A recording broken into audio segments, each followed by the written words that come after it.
الحمد لله وكفى وسلام على عباده الذين اصطفى أما بعد. Nous allons sans plus attendre entrer dans le premier conseil pour pouvoir réformer ces foyers-là. Le premier conseil, le choix de l'époux et de l'épouse. Car un foyer, c'est composé avant tout d'un époux et d'une épouse, avant les enfants et avant qui que ce soit. Le choix de l'épouse, dans l'islam, d'abord Allah Ta'ala a donné une grande importance, puis le prophète sallallahu alayhi wa sallam. Allah tabaraka wa ta'ala a dit dans le verset وَأَنْكِحُوا الْأَيَامَ مِنْكُمْ وَالصَّالِحِينَ مِنْ عِبَادِكُمْ وَإِمَائِكُمْ إِنْ يَكُونُوا فُقَرَاءَ يُغْنِهِمُ اللَّهُ مِنْ فَضْلِهِ وَاللَّهُ وَاسِعٌ عَلِيمٌ. Mariez les célibataires d'entre vous et les gens de bien, c'est-à-dire les gens pieux, parmi vos esclaves, hommes et femmes. S'ils sont besogneux, Allah les rendra riches par sa grâce, car la grâce d'Allah est immense et il est omniscient. Donc il incombe au chef de famille de choisir une femme selon les critères que l'islam lui a conseillés. Le prophète sallallahu alayhi wa sallam a dit: la femme est demandée en mariage pour 4 qualités. C'est-à-dire en général, on demande des femmes en mariage pour 4 qualités. Sa fortune, sa noblesse, sa beauté et sa religion. Et le prophète sallallahu alayhi wa sallam a dit: choisis celle qui a la religion, tu en seras gagnant. De même que le prophète sallallahu alayhi wa sallam a dit: la vie terrestre est tout entière une jouissance, et la meilleure des jouissances de la vie terrestre est une épouse pieuse.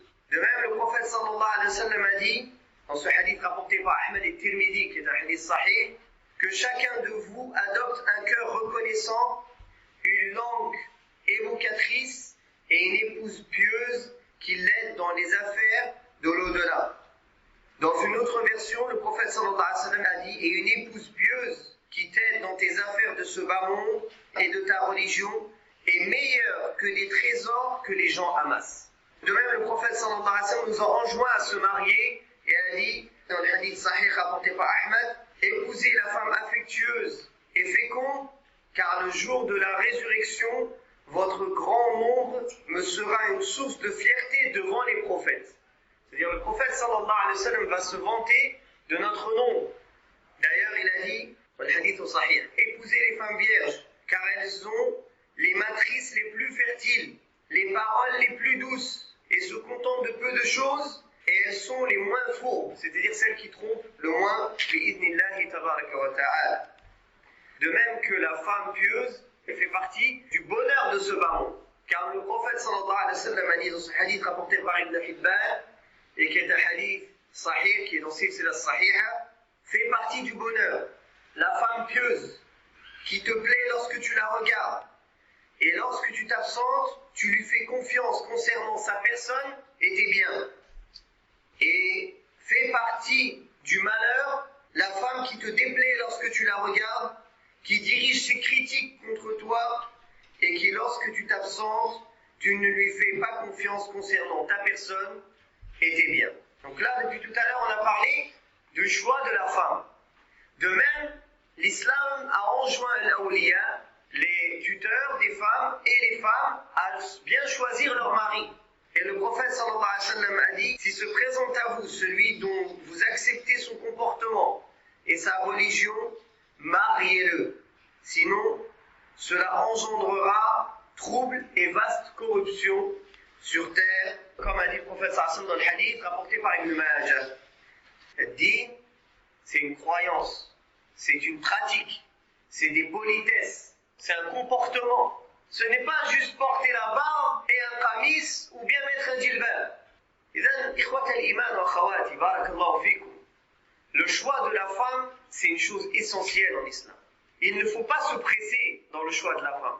Les 2 critères qu'il faut regarder: la religion et le comportement. Alhamdulillah, il y en a qui sont religieux, mais qui n'ont pas le comportement qui pourrait te plaire quand tu vis avec cette personne. De même, tu vas en trouver des personnes qui ont un très bon comportement, mais qui sont faibles dans leur religion.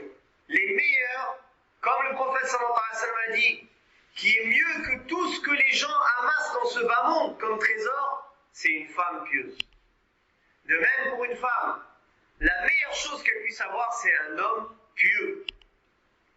Et là, les parents et les tuteurs des femmes, il faut qu'ils craignent Allah sur ceux qui choisissent pour leur fille, en sachant bien sûr qu'ils ne peuvent pas obliger leur fille à se marier avec quelqu'un qu'elle ne veut pas.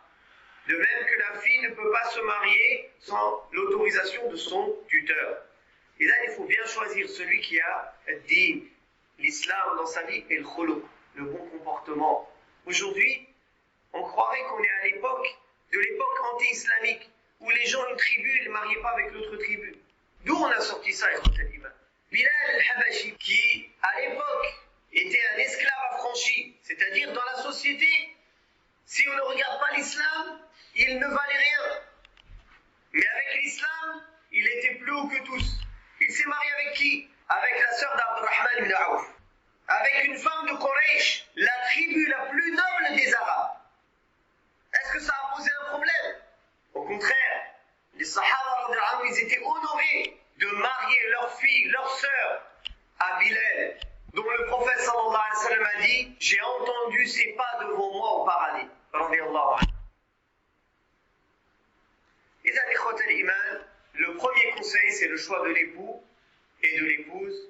Wa sallallahu ala Muhammadin wa ala alihi wa sahbihi wa sallam. Walhamdulillah.